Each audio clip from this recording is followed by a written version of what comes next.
Hey there, welcome to the channel. So I guess Little Caesars has these crazy puffs, which are like pizza dough and sauce and pepperoni and cheese, and it's all made in these little cup things, and there's lots of recipes right now that seem to be everywhere with people recreating them.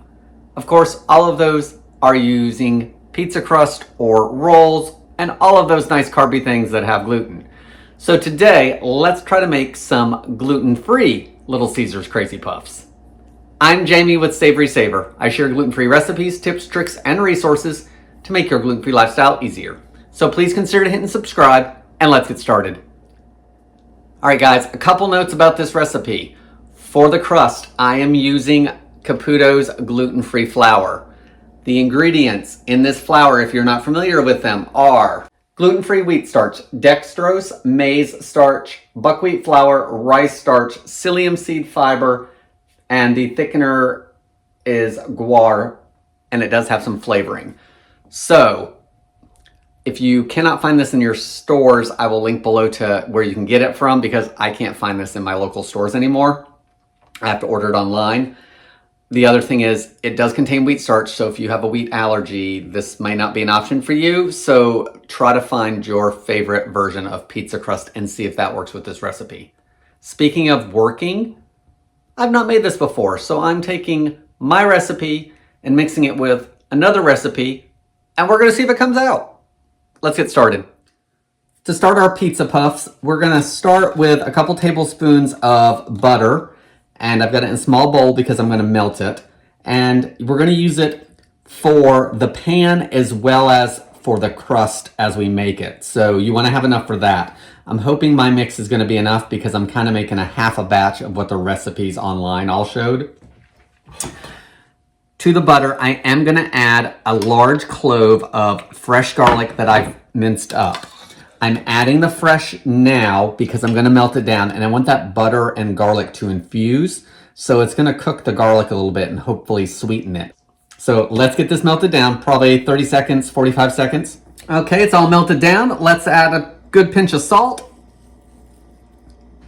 This is to taste, so don't worry about how much. Just add what you think is best. A pinch of black pepper. I've got fresh parsley and a little bit of fresh oregano that I've chopped up that I'm adding. If you do not have fresh, use dried. Some dried parsley and dried oregano will work fine. Use dried Italian seasoning if that's what you have. Don't worry about using the exact. Use what you have available so you don't have to get extra ingredients. Let's give this a mix. Finally, I'm going to add a couple tablespoons of Parmesan cheese. This is stuff that I shredded. Again, if you don't have that, grab the canister out of the fridge and use that. I would totally be using that canister of cheese if I didn't have fresh on hand. Give it another mix. This is probably going to solidify the butter a little bit again. It's going to make it lumpy. But that's okay. I'll melt it down if I need to. All right, so there's our garlic butter.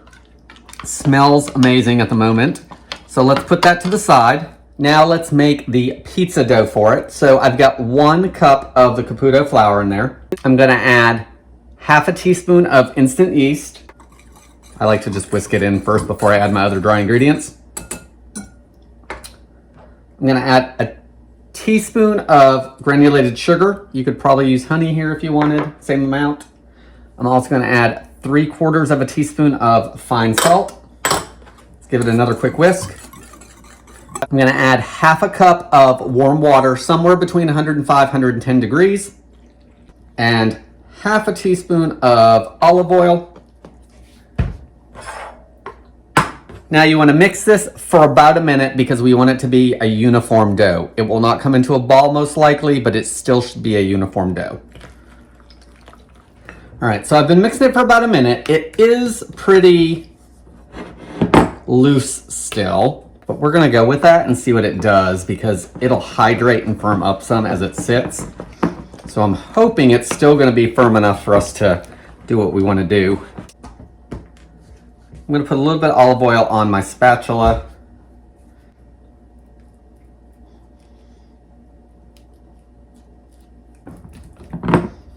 So now let's prepare our muffin pan. I've got a 6-cup muffin pan here. I'm just gonna spread some of this in each one.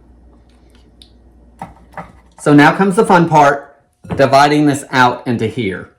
I'm going to do it by weight. So I've weighed my ingredients in here. I weighed the bowl first and then weighed it again.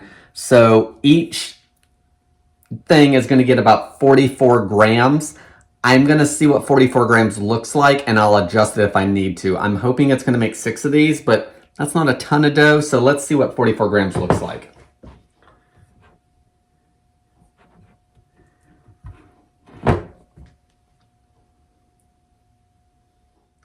All right, guys, so that is 44 grams. I think it looks good. Let me fill up the rest. Again, 44 grams each, and we'll see what everything looks like after it's done. Okay, our muffin cups are filled. I had one that was slightly less than the others, of course, once I got to the end of it.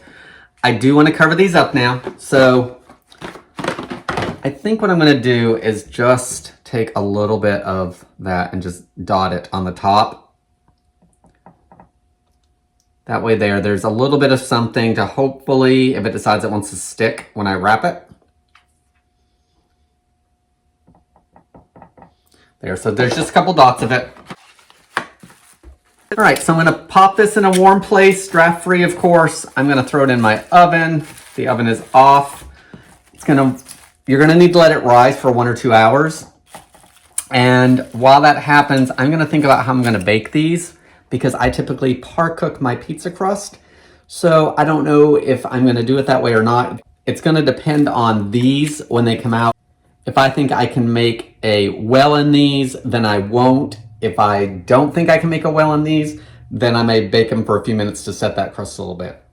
So let's get these risen and see what they look like. Okay, so it's been an hour and I did put these in the oven, and if you guys watch my videos, you know I like to turn the oven on to the lowest setting for about a minute and then I turn it off. So that's how I rose the dough, and it looks pretty good. It's filled up the muffin cups and looks like it's gonna stick a little. So I'm glad I put a little bit of butter on there, but I'm not sure if it's gonna peel well or not. Yeah, not too bad. A little bit of sticking, not much. Definitely I would use a little bit of oil or butter on the top. Now, I've got my oven preheating to 400 degrees. The recipes I was looking at were 350, and I feel that that's too low. I've got it bumped up because gluten-free dough, you guys know, can be weird. So I think the 400 is gonna be a little better. So now we need to see if we can get wells in those or if I'm gonna have to par bake it before I even fill it. So I've melted my butter down again. So I've got a measuring glass, and I'm gonna take it and dip it right into the butter. Let's press it down and see what it does.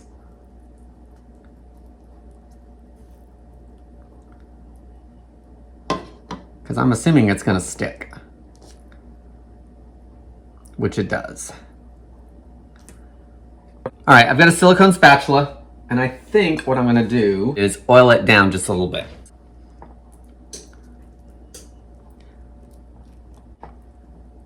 Give it a good press. And then let's see what this does. Actually, that's not too bad. So let's try it again. It is gonna press some of that air out that we've worked to build, but don't worry about that too much. I think it'll come back once we put it in the oven.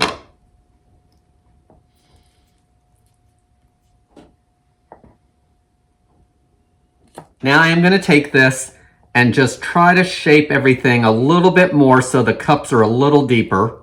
Now take that mix and brush the insides. All right, so all the other recipes, of course, show these being filled and then baked. However, I do think a par bake might actually help them some. So I think I'm going to do that. So when the oven hits 400, I think I'm just going to do like a 5-minute bake and see what they look like. Because if they just start to set, then I can put everything else in it and we'll bake them for the rest of the time. So let's bake these for 5 minutes at 400 and see if it helps the dough set up and rise, and then we'll fill them up and get them finished. All right, so I did that 5-minute bake time, and now I think what I'm gonna try to do is to press this in again.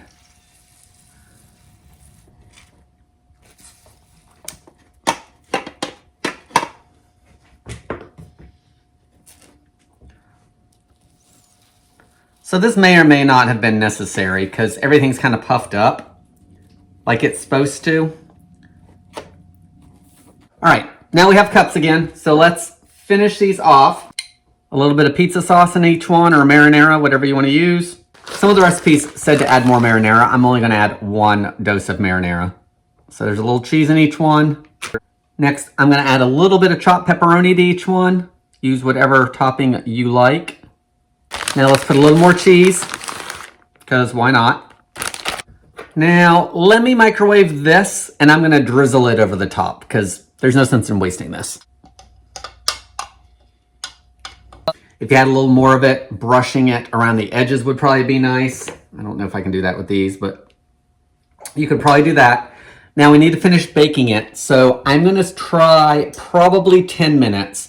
You want the crust to be baked through and of course everything melty and bubbly on top. So let's bake these off and I'll get a couple pictures and we'll give them a try. All right guys, gluten-free Little Caesars Crazy Puffs. They're not very golden on the bottom. They are pretty golden on the side. I do like that I cooked them higher, and I would say probably even a little hotter than the 400 might be good. So let's try one. They smell really good. Okay guys, I've taken 3 bites. Taste-wise, I really like these. Cook-wise, they do need to cook just a little bit longer, I think.